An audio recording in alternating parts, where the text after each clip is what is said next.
So back in part one, we went over what the numbers say about safety in Rundberg and how that compares to the rest of Austin. But let's break down some of the why. Hi, I'm Jackie, a reporter with Decibel, a community journalism project from Austin PBS, whose stories start and end with community feedback. This is the second part of our series exploring safety in Rundberg. So let's talk about why does crime happen here. So to do that, we talked to Jamein Cunningham, a researcher and professor of law and public policy at UT Austin, who said there's a couple predictors of places that will have higher or lower levels of crime. We know that places that are more segregated along racial and income lines. We know that if there's a population with less educational attainment or have less access to jobs, we have high levels of crime. And this basically has to do with access to opportunity, access to stable employment, access to quality education. And Rundberg is part of the Eastern Crescent of Austin, an area where predominantly Black and Latino communities were pushed following the city's 1928 master plan.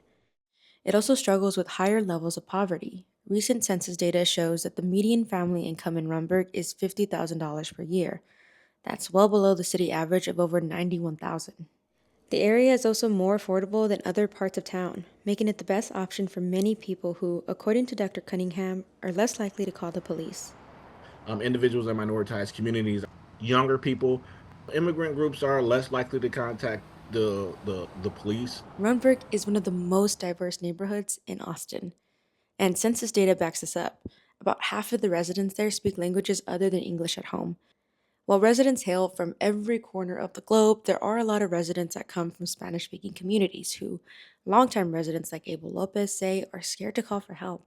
A lot of Latinos, it's like, oh, well, we don't call the cops because immigration. Nobody's calling because they're afraid.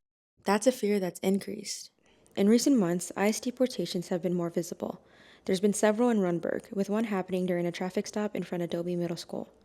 This comes against the backdrop of President Trump's call for ICE to increase deportation efforts. Ruben Espinosa, an APD officer who's been on the force for 18 years, spending all that time in Rundberg, says it's a challenge he's noticed as well. They're scared of being deported.